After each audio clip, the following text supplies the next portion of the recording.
Hello everyone, welcome back to my channel. Today we have a deck tech for a Jeskai Yorion deck, but the difference of this deck is it's not an 80 card deck, it's a 60 card deck. And the reason behind that is rogues are seeing a little less play now, so being milled out is less likely. So and more Gruul decks are being seen play, or I should say green base type of decks mid-range. So having an 80 card deck maybe not necessary anymore. I just wanted to try a 60 version. I also have an 80 card version of this, but this is the 60 card version of it. So I figured, let's try it out. Of course, if you enjoy this video, hit that like, subscribe button. Follow me on Twitter, Facebook, Twitch, and yeah, let's get into the deck tech. So like I said, 60 cards. It's just because of the fact that it's less rogue decks are being played. So one giant killer. This is kind of against the Gruul decks. You can kill something like the what's it called, the Bone Crusher. You can kill a Mammoth when it triggers landfall. You could kill. There's a bunch of cards you can kill, and then on top of that, you can put it into play, and then it can start tapping creatures that have like Embercleave or something on it. It's also something you could return and then reuse the first effect. Three Charming Princes, because you can blink some of the stuff. You could blink this guy. You could blink this. You can blink Yorion. And there's one in the sideboard, but I think three is fine. You don't need four in the main deck. Four Glass Caskets, obviously, you need early removal against just aggro decks. Gruul decks have a bunch of low cost cards anyways, so you need four of these. I also run four Omens of the Forges because it could also kill a lot of Gruul stuff. It could kill the what is it, the black green cards, the adventure decks. It's another card to kind of blink with Yorion. And so it's an early removal, early for 8 removal in the early game. You also have 4 apparition, which is another early removal. Shepherd of the Flock has been actually pretty amazing here at 3. I wouldn't put it maybe at 4. 3 is perfectly fine because obviously if you don't have anything in play, you can't really blink it out, so it doesn't do anything. But this card has been pretty good in the game. Like I've been able to return Nightmare back to my hand, remove a Great Henge, bring back Yorion, and then blink all my cards back. You know, I blinked out Omens of the Seas and Omens of the Forges to one of the games. I blinked back Omens of the Forge back to my hand. He was at 2, played it, won the game. It's actually good. And then on the other side, it just becomes a 3-2 for 2. Obviously, since you're in Jeskai, 4 Omens of each, I think these are fine. I don't think you want to cut them down. If you do cut any of them down, you could cut one Forge, but definitely do not cut any of the Omen of the Seas down. 4 apparitions, there's no way you can't cut any of this. It's just too strong. It almost hits every card that's currently being played except for Yorion and like Conquer's Death or something like that. Other than that, all the other decks kind of pretty much will have something you can take.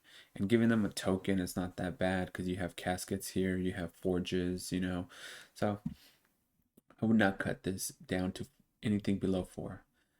So I'm trying this guy out because you can blink it with Charming Prince, you can blink it with Dasa, you can return it and then blink it again, you can Yorion blink it. It's actually pretty good, especially against the red decks because it creates a 3-2, so they have to kill the 3-2, and then on top of that, they have to kill the 2-3. And then if you blink it, you could just redo that again. This guy, um, not so good, I guess. I haven't played him very much, but so far he hasn't done much. So this guy can easily be cut for something else if you find if you're missing something or you want to add something. This is the one card where I would probably cut after this. Thassa just blinks those out. 4 Conquers Death. You're in a 60 card deck. You could bring back some of your creatures. It taxes their mana. Yorion could blink it. So 4 Emiria. If you don't have 4 Emirias, you can easily cut one of these for another basic planes. I have 4. I figured why not just do 4, but I've never actually casted it for its angel effects. I've always just played it as a land. So like if you don't have these, you can easily put these, but I figured why not, in case I could cast and make 4/4s. Lands are just kind of basic. Your 60 card decks, you're not running too many lands. Sideboard, Giant Killers are good against Gruul decks, good against, not very much against the black green adventure deck just because they kind of keep low to the ground, other than like questing beasts maybe, but it's good against the Gruul ones because of the landfall trigger effect creatures they have, Bone Crusher. So that one's good against Gruul, and that's why I have two in there for the Gruul decks. Charming Prince, never really brought it in. I had it in there just because of like if I play against red decks as a body that can gain life, it can also exile cards, start keep re-triggering. Glimpse of Freedom, very good. I use this against rogues. Kept my graveyard very low since I'm not in black. I don't have Cling to Dust. I could do what's it called since I have red. I could do Ox and the Phoenix. So that's one thing you could think of if you want to do instead. Do the Ox and Phoenix. The Phoenix is cheaper. You only have to do 3 cards. It becomes a 3/3. You block all their creatures. So you can decide if you want to do that or the Glimpse. I'm more of a control kind of player, so I like to draw cards. Negate 2 of great card. This I never brought it in. You can even cut this instead and put in like a Phoenix or an Ox or something, because I never brought this in. 3 Disputes are very good. 4 Shark Typhoons, very good, but you can easily cut this down to 3, even maybe 2, but I would keep at least some in there. I would say if you keep all 4, if you play against a lot of rogue decks, this card is really good against rogue. But if you're not playing against rogue decks, it's mainly there because of the rogue matchup. They can't counter it. You cycle and make a big, a 3/3 or 4/4, and you can start blocking all their creatures. But yeah, that's the deck. So um hmm mono green.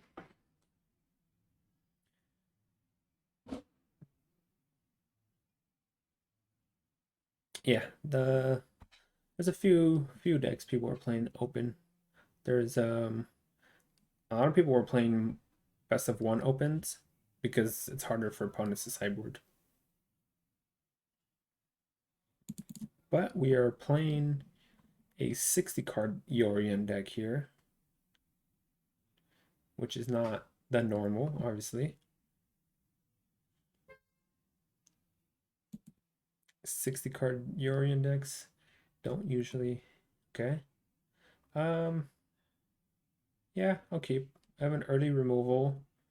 I can use this to bounce this back to my hand and use it again if I need to. I have a way to scry. I could bounce and scry again. I have a scry land. I'm on the draw. Drew a Yorion. Skyclave will keep. Good way to take care of something for cost and below. And then you can use Charming Prince to blink it to take something else again. I'm going to Forge if it's 2 or less to kill it.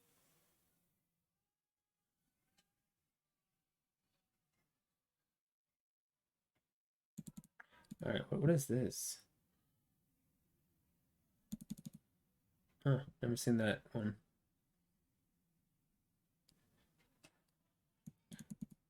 Okay, Scavenging News. So we're just going to kill that because if it gets too big, it gets out of range. So we're just going to kill it now.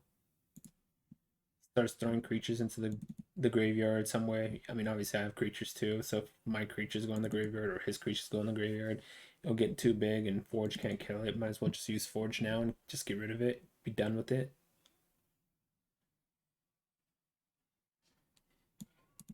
Next turn, depending on what he does. If he doesn't do anything, I guess, we just play Prince, hold this up, and either bounce Prince or bounce this back to hand. If he plays something, we could Skyclave the card he plays. Oh, he does. Ooh, now that changes things. That changes things. Maybe. Let me see. I still think I need to scry though. Yeah, I think I still need to scry. I needed to hit lands. If I don't start hitting lands, only playing 1 spell per turn is going to be bad. I'll be on like par with the green deck in a sense almost. Scry. That is land, so keep that on top. That we don't need. So that would make it the 4th mana. We could Skyclave and hold this up.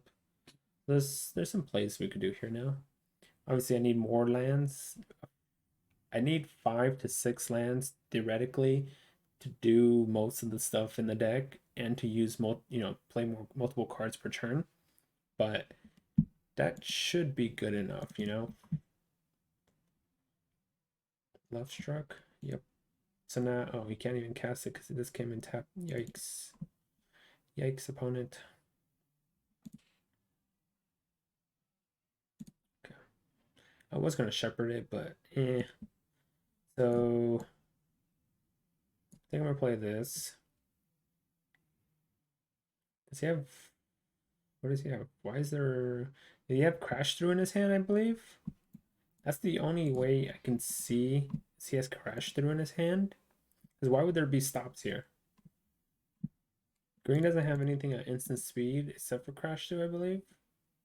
Could be mistaken. He could have brought like Wilt or something, but see, there's a pause. Little things like that, if you catch, are very helpful. So we could return this if he just conceded. He couldn't compete, I guess. Okay. Very interesting.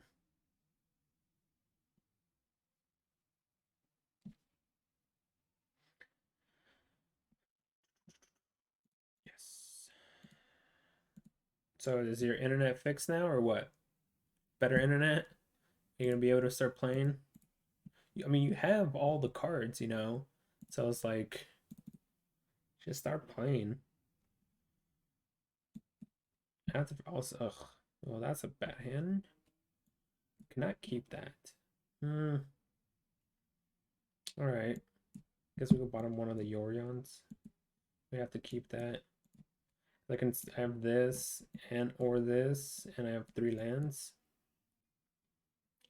It's a keeper. It's this. Let's see what are we playing against? Are we playing against rogues? Are we playing against control? Playing against Grixis? So far, by that, I'm assuming it's control. Okay.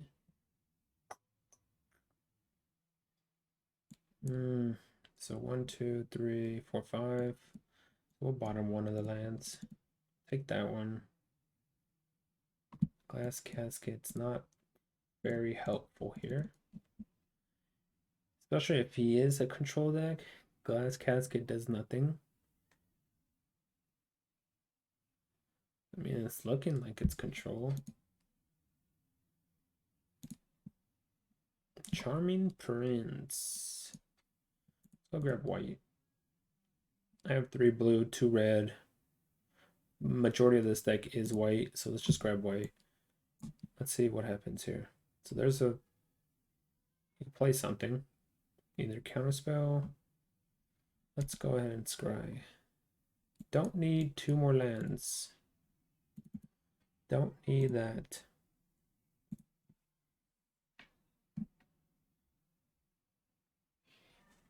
Heartless Act, you got it. We're playing control, it seems. It's gonna be interesting. Does he have Cling to Dust? He has Cling to Dust also. Could have removed my Fable Passage. Not sure if he realizes Fable Passage works the same way. You draw a card off for removing a land also. So I kind of need him to like tap out, I guess.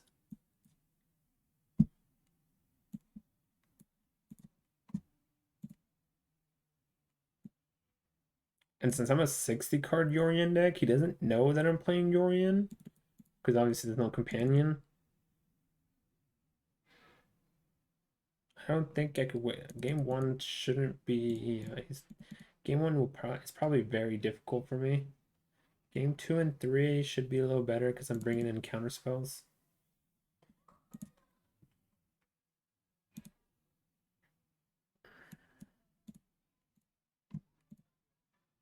Like I'm never like see I never have a window where I can just play the Yorion.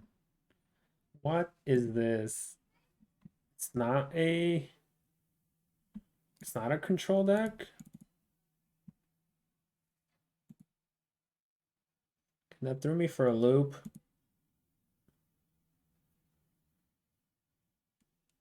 Huh. So he's the big version of think I was supposed to do this on the stack.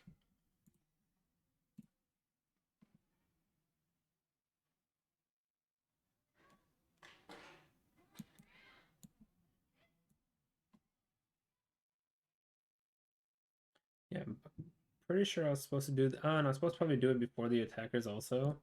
Now he can use Zanrath or whatever his name is.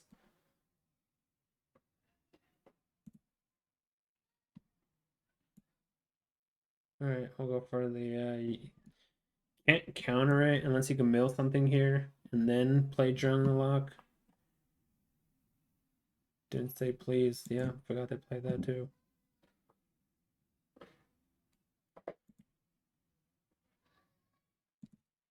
The 80 card version is really good against rogues, but I'm not playing the 80 card version.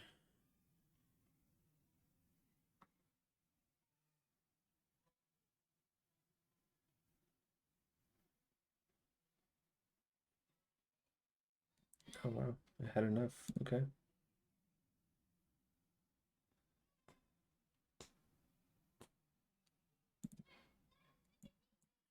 Guess we're returning the Omen of the Sea to the hand, possibly. Let's see.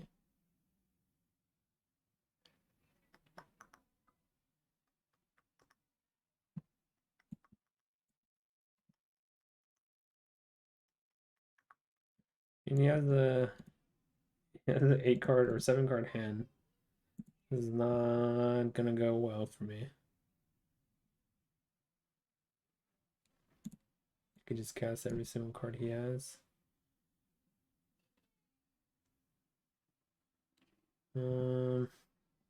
Guess we could do that play again. Let's return this again back to my hand. Just keep looping it, I guess, and casting the creatures.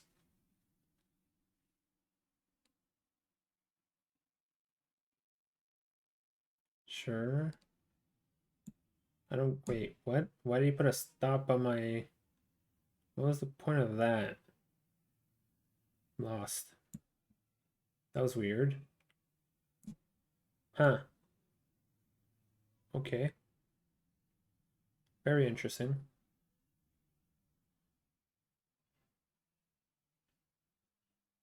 Did I miss something? He put a stop on my upkeep so you could play this guy. Did I miss something or I don't know.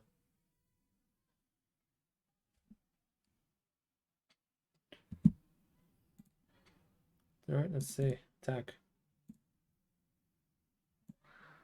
Cast this.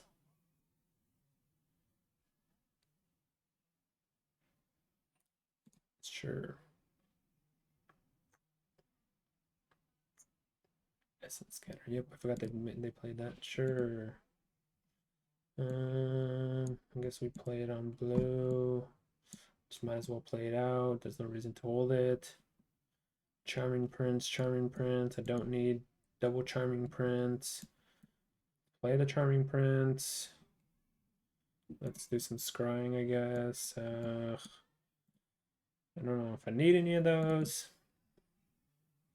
I gotta put pressure on him. At the same time, I don't have pressure. And he has what? 5, 6, 7, 8, 9 mana. Pretty sure he has another Into the Story. 1, 2, 3, 4, 5, 6, 7, 8. So I'm just gonna attack with this because if he has another Dot Thief, he can flash Dot Thief in. See, there's another Into the Story. Figured he had another Into the Story.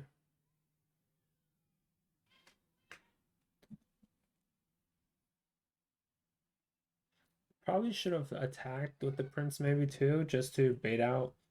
No, because then General Lock only costs 1 blue and 1 black, so it doesn't really matter. So he's holding up General Lock. That sucks.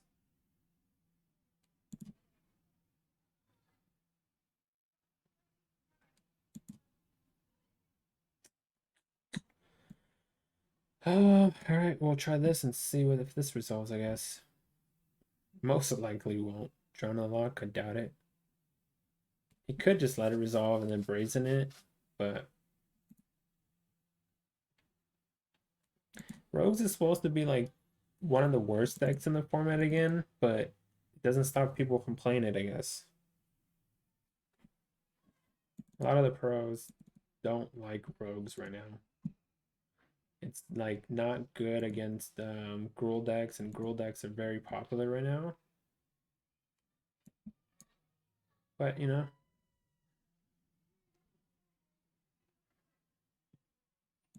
does he have another counter spell then?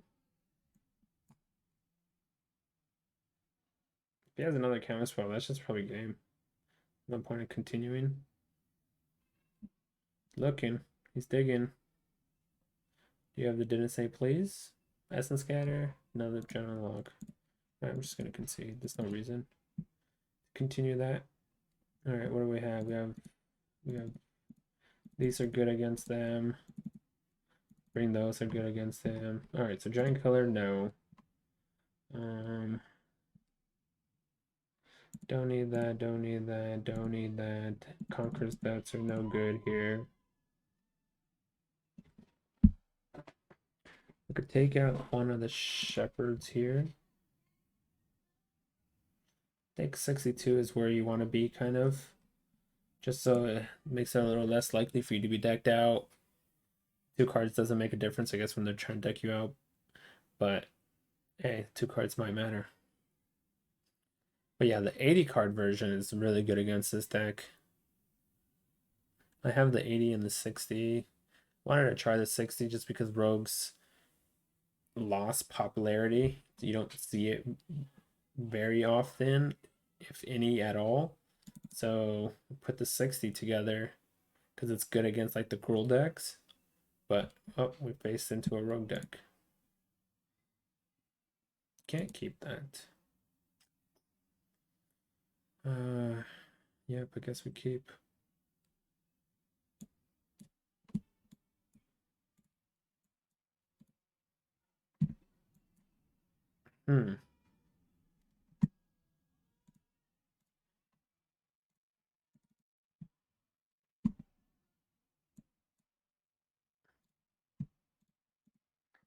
Will help, but obviously he can have a cling. Wow, did he keep a 1 lander against me? Or he just does that second main phase? What's the purpose of that? I don't understand, but okay.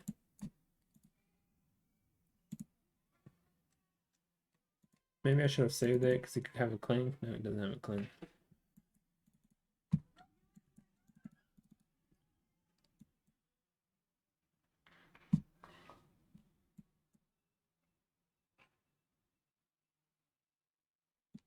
I think I have too many. I think we're okay.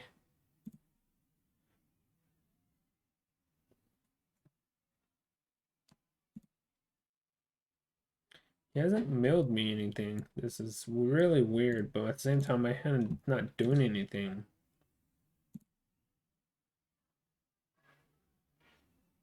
Like, I literally have... I mean, I guess to be fair, I was on a mulligan, but still.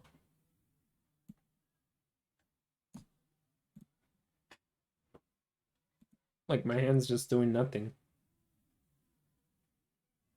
Sure, he has a bunch of counter spells in his hand. He does that. He wants to take it. Okay. I'm looking for some counter spells. I think I have, what, 3 disputes and 3 negates now on the deck. There's a John on the lock.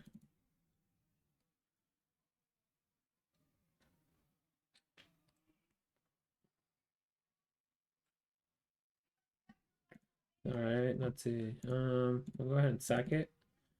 We have a bunch of white. We have blue. So it doesn't really matter what I get here. There's another glimpse. Okay. So I have 2 cards in the graveyard. You can counter this if he wants.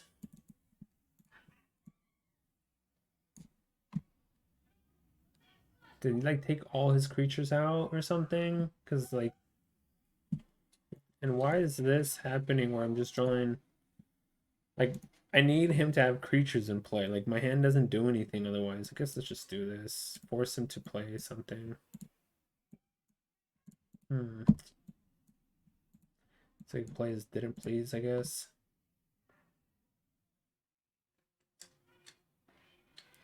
Play your negator, didn't please. There you go. Ugh, dispute was on top. Double dispute.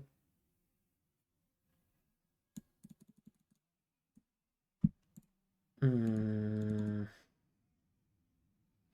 Now you can mail me for a card, and then you can play Into the Story for 4. The hand is just literally against creatures, and he has none. 2 apparitions and casket.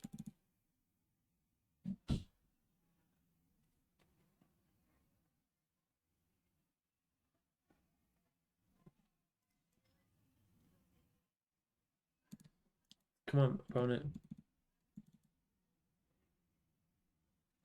I mean, if you have Into the Story, you play it like 4 mana. What are you like? I don't know why you're thinking so hard about that.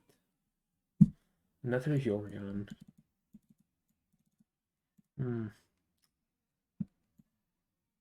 Requires me to exile 5, right? There's 2. Can I do it? 1, 2, 3, 4, 5. Sure. Makes this drown unlock more useless. I have all the creatures taken care of if he ever plays one. I can control the creatures. Yep. So he's gonna mill 4 here. Sure. He has the Zen, whatever it's called, blah blah blah. Could do that, but it takes one of mine. No, it's fine. Alright, let's see.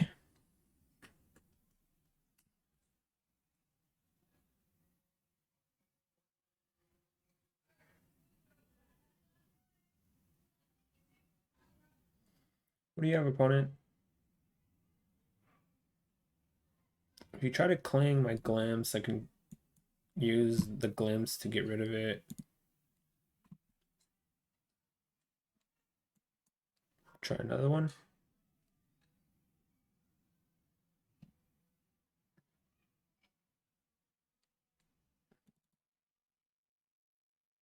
Mm-hmm. Mm-hmm. Okay.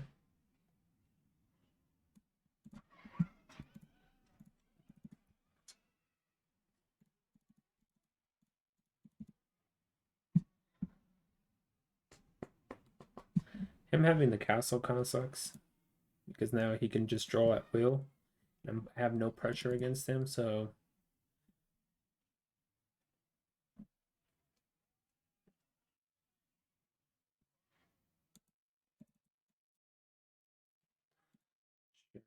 I can't get rid of the other glimpse. Shark Typhoon's good draw.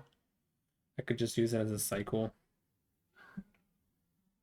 3, 4, 5, 6, 7, 8, 9. I can make it 7/7. He has his own Shark Typhoon. Oh my gosh.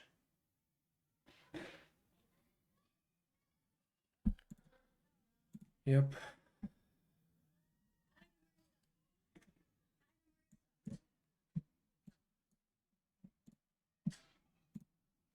Could just drown lock this and make a 2/2 off it. But I mean, I think that's fine because I get rid of a adrenaline lock. There's the negate.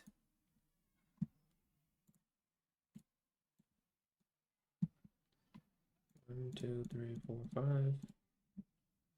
Just thin the deck out, or the graveyard, I should say, so you can't really do much. It's a dispute. But a resolve Shark Typhoon is very bad. You can play any spell now and just start cleaning up. And my hand is double Yorion Skyclave. That does absolutely nothing against him. I need and I took out the Elspeth Conquers Debts. So I can't even do that. Alright, let's see what happens. Let's go to combat.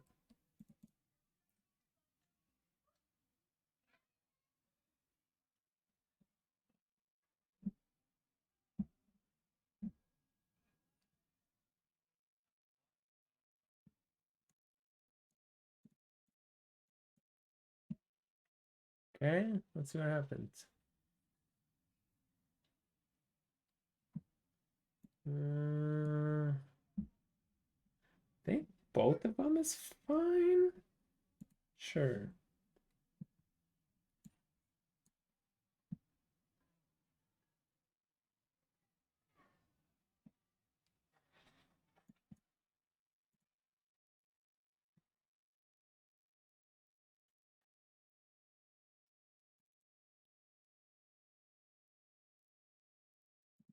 Okay.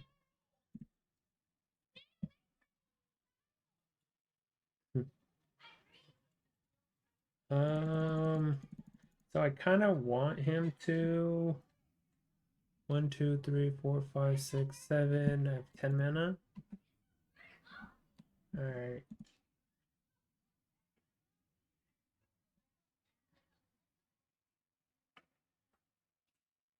Hmm.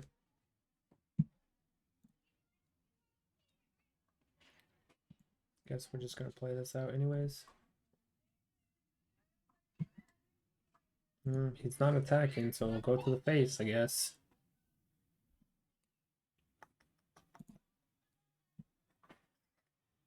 All right. What are the odds that my Shark Typhoon resolves? Huh? What's more important here? 1, 2, Shark Typhoon or Yorion? He has 3 cards in his hand. Drawn on the Lock doesn't do anything if that's one of them. Alright, we're just gonna go for it. Obviously, if this resolves, it's gonna be big.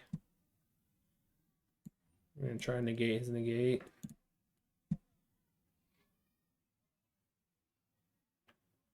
Sure.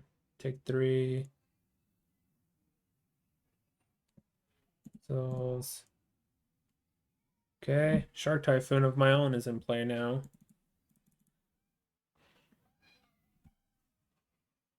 Gain a life.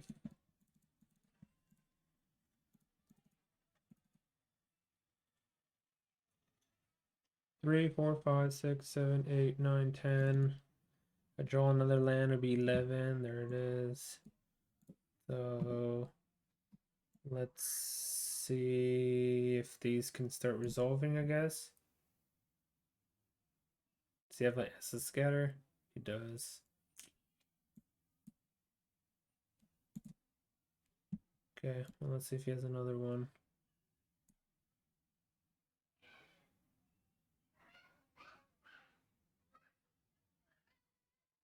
This is kind of useless. He has way too much mana. Way too much mana.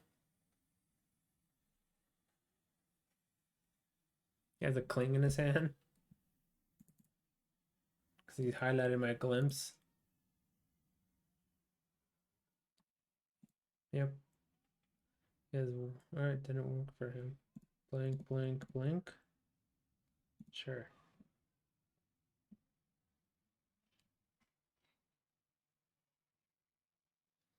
So he's at 4. I'm gonna do 2 damage here in case I draw another Forge. Boom.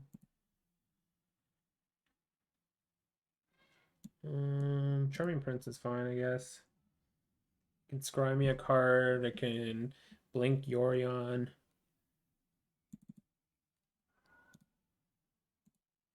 Extinction.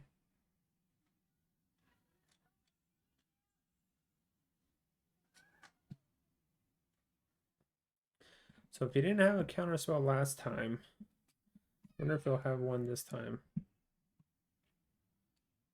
Alright, well, we're just gonna go for it. Because I drew this, I could bounce it back to my hand. Sure.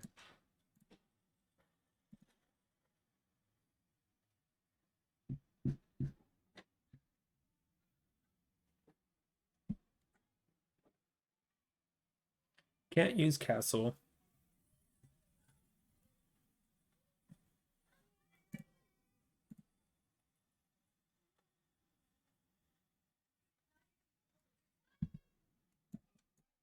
I guess go for it. I mean, like, what else am I gonna do?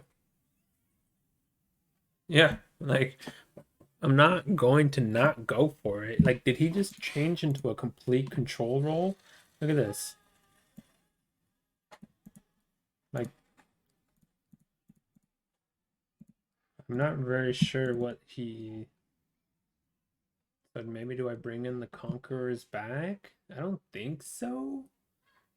I don't think bringing the Conquerors back is a wise play here. Maybe one? Yeah, we'll try that. Because, like, he completely went into a control role, it seems. So, I don't know. That was weird.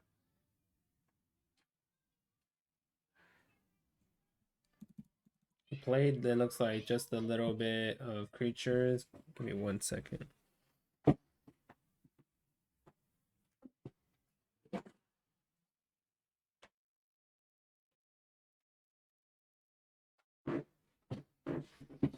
All right, I'm back.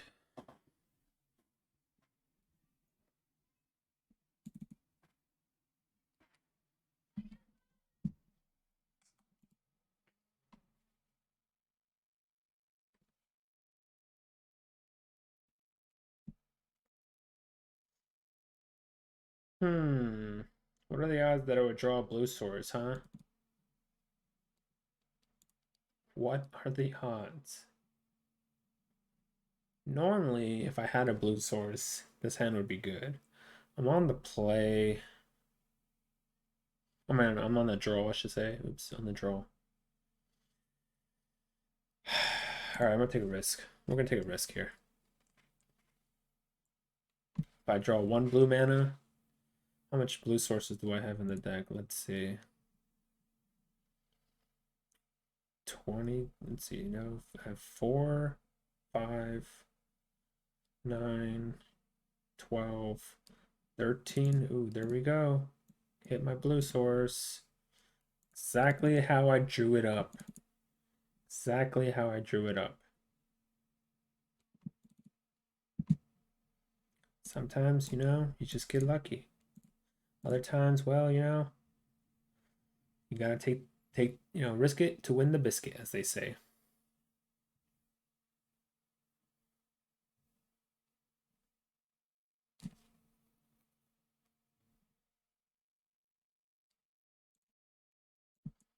Let's do some omen stuff.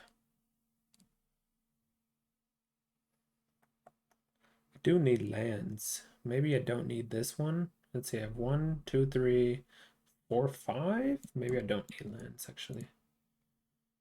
Because I also have another omen.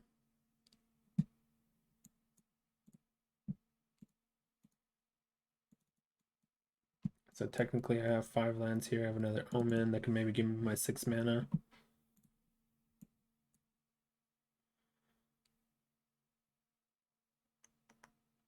Is he going to counter this one? Yep, he went for the counter on this one.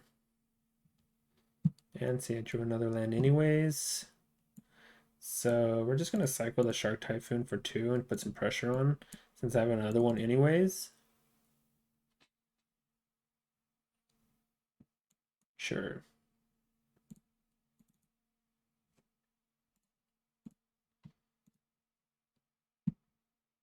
Sure.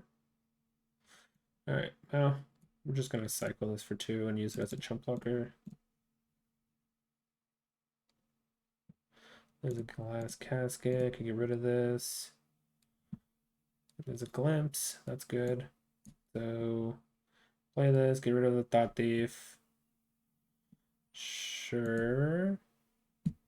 Then I guess we do this instead, I guess. Does he have another? Wow. Nice, opponent. Okay, well. Very well then. Well, we get to resolve a Shark Typhoon though. We'll take 2. Ooh, that would have been a nice.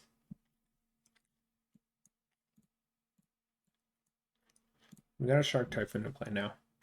He left the card on top. I assume it's a Into the Story. It's the only thing I can think of.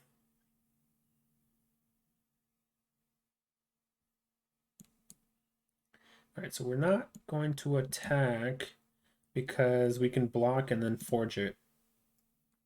So we're not going. Oh, I should have attacked actually. I could have created another dude with it. But all right.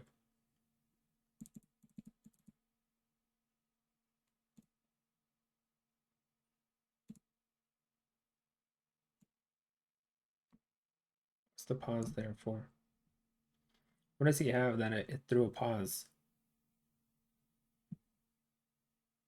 We'll just do the damage here. And then we'll just double block.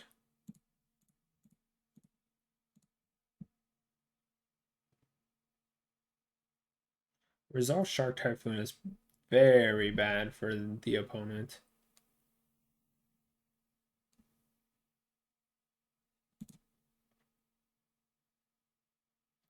So I'm gonna go for this. Yeah, I'm gonna go for this. Create a 2/2. And then escape it. Create another 2/2. So I have 6 power on board now. Is there a better version of the broken ramp deck? I don't think so. I don't think the deck changed. Not that I know of. What are we talking about? Teamer ramp or are we talking about the red ramp?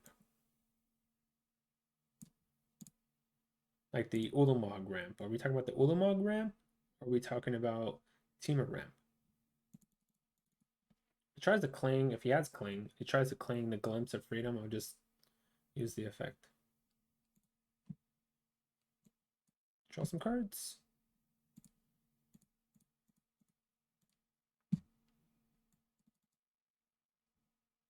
I mean, I'm fine with just making a bunch of 2/2s, opponent. Return Omen, recast Omen, or I could just cycle this. I think I want to return Omen. Creates me a 2/2. Good game. not that I know of. I don't think so. I believe there is no better version of the Teamer ramp deck because there's no room for the deck, you know? Like nothing new to put into the deck. So quick 3-0. Nice. Right? We're 3-0. Easy 3-0. Yep, easy 3-0. Yeah, I don't think there's a better version. There's no room to put anything different than what it already has. So like what can you change from the deck? You know what I mean? Like to make it better.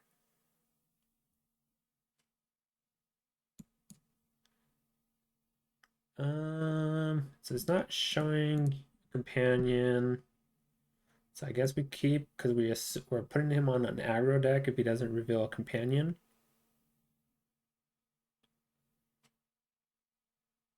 Why are you not playing? Oh, because I should be playing a rank, but I entered the rank this morning before the season was over, just to pass time before the season ends.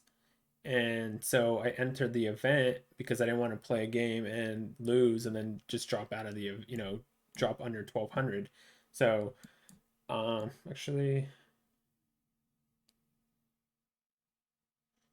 actually no, okay, I did something better. So I didn't want to play a match in ranked and then drop, below the 1200. So I entered this event to pass time a little bit while watching my rank. And so what the heck was that? So now I'm just finishing up the event. Then I could go play rank. So like once this event is over, I'm gonna go play rank.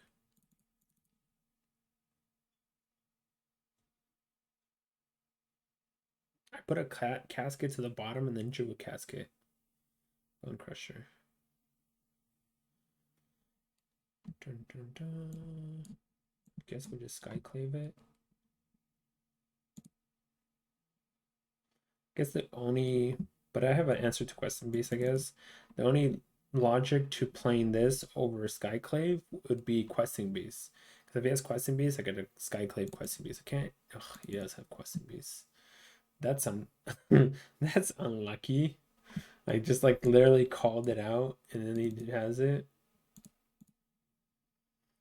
I'm like, well, if he has Questing Beast, Cascade would is the worst one. Cascade would have been the one to play, but you know, and then Shazam, he has Questing Beast.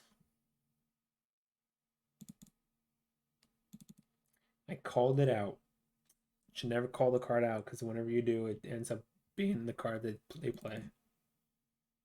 Keeper, Scorching Dragonfire. Okay. What's in here? Nothing, huh? Well, that kind of sucks. I want to keep the Conquer out longer, but there's no really good value to blink in this. It's just better to play Casket on this and cast this. Like, I want to keep that because in case he draws the draws like the Embercleave or something like that, you want to keep it out there so you can exile it, but like if there was a creature in the graveyard, there's nothing there. Hopefully that, I mean, highly doubt he will, but it'd be nice if he killed it. Bone Crusher, sure. And it's a good thing I took care of that. Ooh. Could have put a stop there and grabbed that. Alright.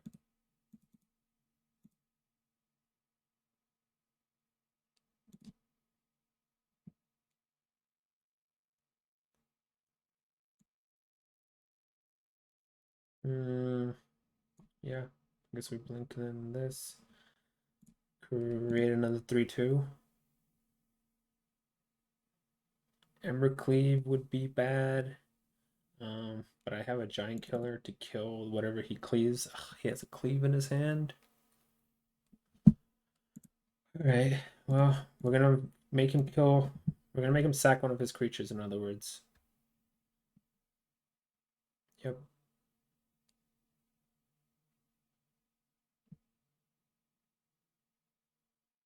Okay.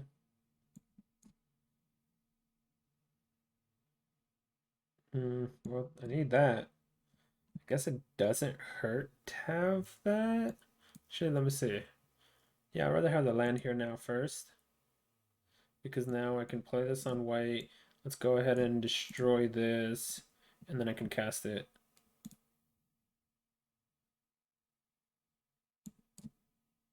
And then I can attack for 3. Now I have something to constantly block whatever Embercleave is on. Or not block, but I should say I have something that I can always tap down. 1, 2, 3, 4, 5. Well, can't tap it down if I do that though. Let's see. Do I just remove the Love Struck? I think I just removed the Love Struck.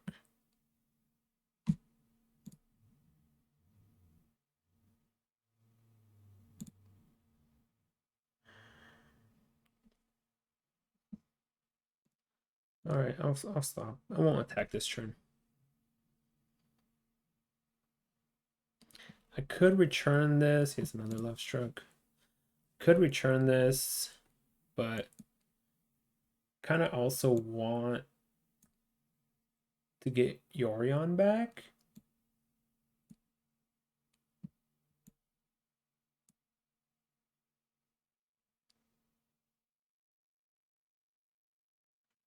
I'm not sure how that works. So when the third effect, the saga, when the third effect activates, does that mean that's the end of it? Or is there a window where I could return it? So like if it triggers the third effect, can I return it back to my hand and the third effect resolves?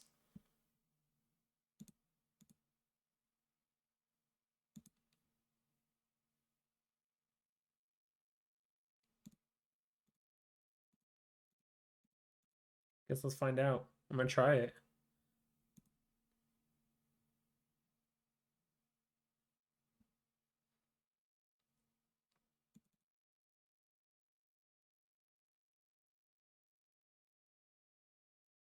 What are you gonna put the Embercleave on? Pass the combat. Use the effect, tap that down.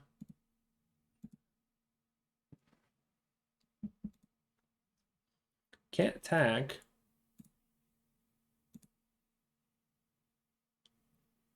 Alright, so let's see if there's a window.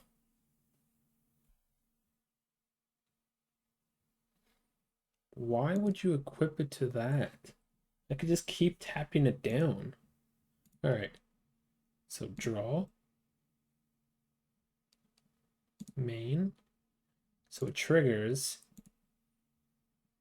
Okay. Let's see if I could return it. Not sure. I'm assuming you could. Because it doesn't sack it as a cost. Okay, it does work. It's not a cost to sack it. +1/1.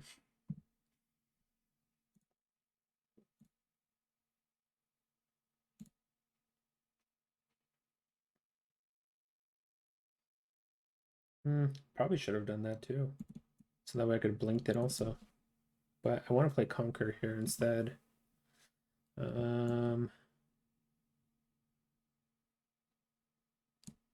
Guess I just removed the Love Struck again. Oh, there you go. There's a window. I figured there was. I didn't think it's like an automatic sack once I hit, the counter, but never know. Things do become tricky.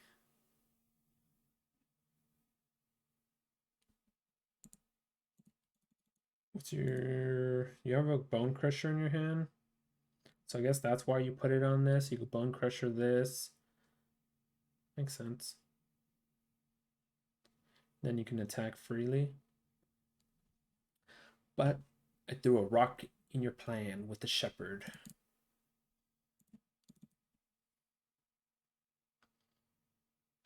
The Shepherd. So yeah, I'll play rank after this event.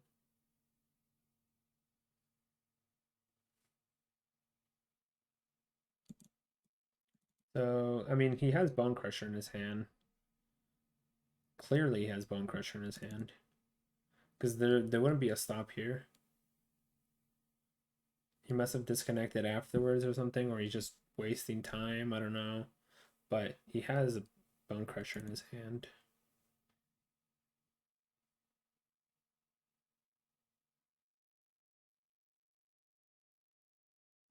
Like, he ended his turn, and then everything was fine and dandy. Because, like, he was passing also. And then once I returned the Elspeth to my hand, that's when he stopped passing turn.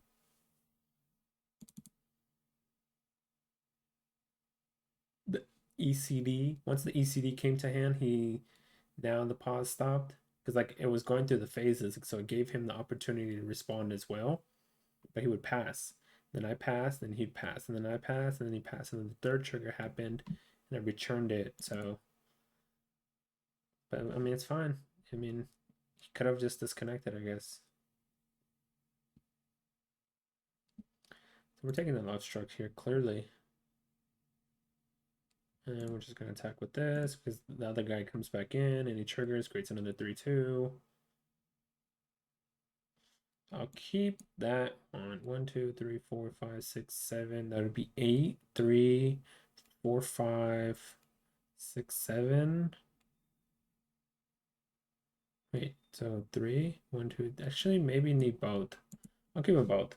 So the reason why I'm keeping both is because so I can use this either to return this, cast this and this on the same turn, or use this, return this, and cast that. In other words, I need 8 mana. Because this is going to cost 3, 6, 7, 8, or 3, 5. So I need the 8 mana since I only have 7.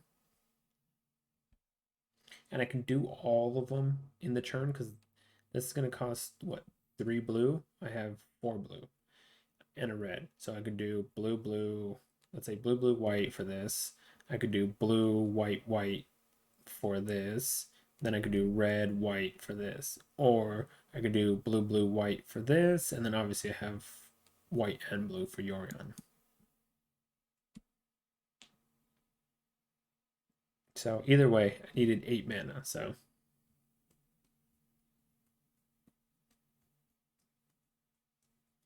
all right. Is that it's a victory? Okay. Well, it's gonna win that game, so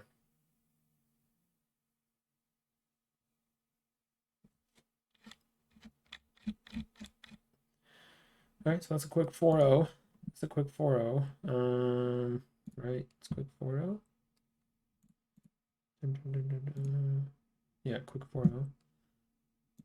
Okay. So that's the deck. So let's move this here. Move that. So this is the deck. You know, it's a good way to kind of catch something big. And a lot of people playing Gruul, so it's kind of good to catch them. That's why there's 2 more in the sideboard. Charming Prince, because you have a bunch of blink targets. You could blink Baron, you could blink, this is because when it enters the battlefield it triggers. You could blink the Arlios, you can blink Skyclave, you can blink Yorion, and then on top of that, you have Thassa that could blink Charming Prince, blink Yorion, stuff like that. So Charming Prince of the 3 is good. There's one in the sideboard also, just as to in case you need a 4th one. 3 shepherds, you run so many permanents that you can just bounce at everything. Like that last game you saw, I bounced, so I let the trigger a 3rd effect to resolve to bring Yorion black, and then I triggered to return it. And then against the, what was it, the rogue decks, I was just blinking my enchantments back and just recasting them. 4 and 4 because you're a Jeskai. You don't really need Omen of the Sun in this deck. These ones are just better because they're 2 mana, and this is against like the Gruul decks, the aggro decks, and then this obviously is Omen. It's the best Omen. So 4/4. You don't need any of the suns. I wouldn't put any of the suns in. Skyclave is just by far a really ridiculous card for 3 mana. They could take anything except for a land, 4 costs or less. Well worth it. You know, giving them the token, who cares? Because you have caskets. It's 4 of. I wouldn't change that. I haven't really played this. I mean, I only run 1, but I haven't really played it. I haven't had many creatures in play when it did have it in my hand. So this could probably easily be changed. Same with this. It's nice because it's a 3 mana, technically 5/5, because it creates you a 3/2 and it's a 2/3. So it's good against aggro, this guy. But this one you could probably easily take out. One Thassa is just gonna kind of catch all effect, you know. And on top of that, if you have Yorion and this in play with omens or just a bunch of omens, it technically animates, but it's really there just to kind of blink your creatures. 4 out conquers that. It's just too good in the format right now. You can ECD, what is it? The Great Henge. You can ECD. You could hit Yorions. You can hit Embercleave. Like there's just too many targets you can hit. You know, the what is it? The green. Most of the green creatures are pretty much can get taken from this. For Yorion, since you're not playing a Yorion deck, you don't have the companion here. You playing 4 in the main deck. It keeps your deck at 60 versus 80. I have an 80 card version of this as well. I think the 80 card version is by far way better against rogue decks easily than this one is, obviously, because you could deck out in this one. But so they're both good. They both have their advantages. I might show that one a little later. For Amaria's calls, you could, if you want to have an untapped land, you could cut one of these and put a 3rd plains in if you need to. But I put it in there because in case you wanted to create 4/4s. But yeah, I think everything is pretty critical. Like you could like I said, you could cut this if you want. I haven't seen it much, and you could probably just change this into another planes. You're running 22 lands. 22 lands plus 4 is 26. Yeah, so you have 26 lands. I would keep it at 26. You could cut this for a plane, so if you don't want to shock yourself. The sideboard has some stuff you could change around. You don't have to put the Charming Prince there. You could put more, you could put like the Ox or the Phoenix in against the Rogue decks. You could put Shatter to the Skies because I don't have any board wipes in the deck. So you put Shatters. Shatter might be good in a 2 of, so you could probably cut, say, if I were to put Shatter in, I would cut Charming Prince and I'd probably cut this. I don't think I brought this in against any deck.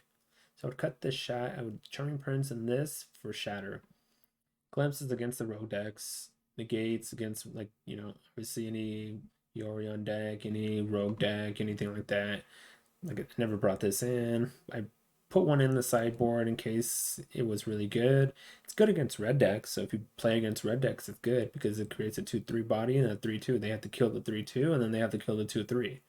Disputes against more control, especially against rogue decks. And Shark Typhoon, it's against rogue decks. Like, you resolve when the last match when we played against Rogue. We resolved its Shark Typhoon and they couldn't do anything. So that's a deck. It's currently, so it's in the event, it's 4-0, but in overall, it is, I believe, 7-1. So I figured let's do a quick sideboard guide for the deck. So this is the original build. This is what you're gonna be playing game one. So against, like, say if you're playing against Gruul, right? What you want to do is you want to cut, if you're on the play, game two, whatever, you want to cut one Elrios, one Baron. You want to cut Conquer's Death just because you're going to be on the play. So in your 60 card decks, you're probably going to draw it sooner than, I mean, the one shouldn't make a difference, but the fact that you want to take one out because they do have a lot of 3 cost and higher cards, but you don't really have too many creatures here to take advantage of the third effect. Since you're going to be cutting Aurelios, Baron, you're going to be cutting one else ECD, one Shepherd. I think that should be it on the play. And then what you bring in is you bring in Negate because they're running Henge and Embercleave, so you want to counter that on key. I could also counter some of the adventure side, so that way if you counter it, they don't get the other side of it. You definitely want to bring in the 2 Shatters because they're an aggro deck, and I bring in one more Giant Killer here because it can kill the 5/5, the 4/3. It can kill, I mean, the landfall guys if they get up to 4 power or higher. So that's what I bring in on the play. On the play, I remove Baron, Arlios, one ECD, and one Shepherd, and then I bring in a Negate, 2 Shatters, and a Giant Killer. On the draw, you want to do is you want to take out one Prince, one Shepherd, one Arios, one Baron, one Thassa, and one ECD. They're a little slower on the draw than they are on the play. So you cut those and you bring in 2 Shatters, of course. You bring in 2 Giant Killers this time because now you're going to be on the draw. So you're going to have your 3 mana when they have their 3 mana technically right after them. So you want to kill their 5/5, their 4/3, so that way they won't be able to go ahead and play a great Henge on you before you're able to deal with their stuff. And then I also bring in 2 Negates because of that reason, because of the Henge is very problematic. It's too much card advantage. So that's against Gruul. That's what you do against Gruul. Now, if you're playing against Rogue, it's very simple. There is no really player draw effect here. You're just bringing in the same exact on the play or the draw. What I cut is obviously 4 Elspeth because the only card you can hit is Lurus. You cut Baron because it's just probably going to get countered and it doesn't do anything beyond that. You return a creature to your hand. You cut Alrios, you cut the Thassa, you cut Giant Killer, can't hit anything, and you cut one Shepherd. These 3 don't do anything. This can't hit anything at all in their deck, and neither could ECD except for Loris. And then what you bring in is you bring in 2 Glimpse, 2 Negate, 3 Disputes, and 3 Shark Typhoons. And you also bring in Tormod's Crib because you can either exile your own graveyard so their Drown Lock becomes useless, or you can exile their graveyard so their Loros becomes useless. Usually you're doing it on your own graveyard just so their Drown in the Lock becomes useless. Their Into the Story becomes useless. And obviously you're gonna go up to, I believe, 61, 62 cards, which is fine because you're only running a 60 card deck and they're trying to mill you anyways. But yeah, play or draw, that's what you do. You cut out the 4 ECDs, you cut out Thoughts of Baron, Arlios, Giant, and Shepherd, and you just bring in Tormod's Crypt, Glimpse, both Glimpses, both Negates, all three Disputes, and three Shark Typhoons. That's the rogue matchup. Against any Yorion based deck, either it be blue white, Esper, Obzon, Selesnya, whatever the case is, this sideboard is going to be for all of them. So what I do is I always take out 4 caskets because usually you can't. So the only difference here is if you're playing against the green white one, they run what's it called? The goose. They run even, yeah, like the goose could be problematic just because if they have trouble crumbs in play, then it gives them card advantage over and over. But against all of them, even against the goose, I even shave some of this just because you have the Skyclave apparition anyways, so you can kind of deal with it. But I cut all 4 caskets, I cut one giant killer, I cut one shepherd, and I cut the Baron. And the reason I cut the Baron is because and not the Elrios because this could create a body for you, so that way you can put pressure on them. And if they Skyclave you, that's fine. You already created 3/2, and then when the Skyclave dies, you create another 3/3. That's the reason why I keep this in play versus not. And it's the same thing. It goes on the play or the draw. That's what you take those out. And I bring in the negates because there are a bunch of spells. They obviously run a couple of key creatures depending on if it's the Selesnya or not. I bring in the 3 disputes to get rid of their early interaction. They're doomed. They're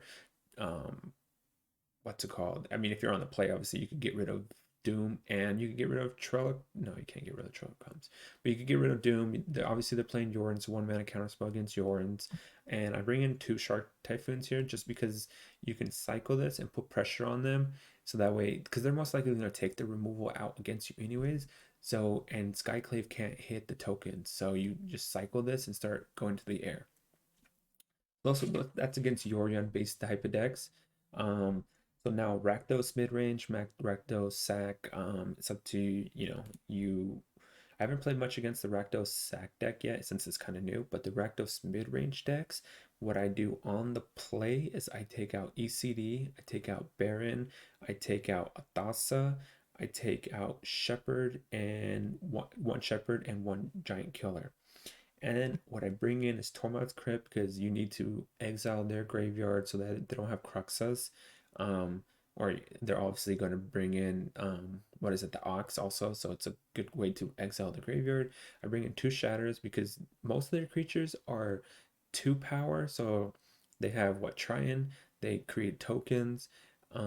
They have the Magmatic Chandler if that doesn't become a 4/4. So it's mostly going to be 2/2s, so they won't draw a card off this. And on top of that, you still kind of want to get rid of Cruxa so that it doesn't keep discarding cards from your hand. So 2 Shatters, 1 Negate to stop their hand disruption. They can bring in usually to stop the Tamaric Calls.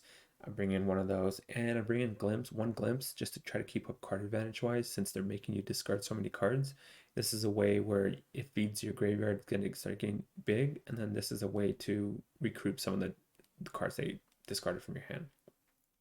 So that's the play. Now on the draw, it's almost the same. You still take out 1 ECD, 1 Baron, 1 Thassa, 1 Shepherd, 1 Giant, but then on top of that, I take out 1 Prince and I add additional Glimpse. So that way, because now you're going to need more draw power on the draw. Just so you could keep up more and more and more and more, so that way you could draw your cards faster. The more interaction you have against them, the better it is. So that's what I do. I do on the play, I just bring in 1. On the draw, I bring in 2 because I could cast this earlier anyways. So that's against the Rakdos decks. And then against, like Team or Ramp or something like that, you cut, so you bring in the 2 negates, you bring in the 3 disputes, that would be 5. You cut, I would say, you cut Thassa, you cut Baron, you cut, I would say, 2 Forges and a Prince, and you just bring the counter spells because you want to stop Uyan, you want to stop Genesis Ultimatum. But yeah, that's the main decks that are being played right now, and that's the sideboard that I use for this deck. So hopefully you enjoy this sideboard tech, and make sure to hit that thumbs up, like, subscribe. I have weekly videos, and of course I always stream on Twitch Monday through Sunday. So if you want to drop by, follow, watch, check out my channel. But yeah, make sure to hit that subscribe and like button.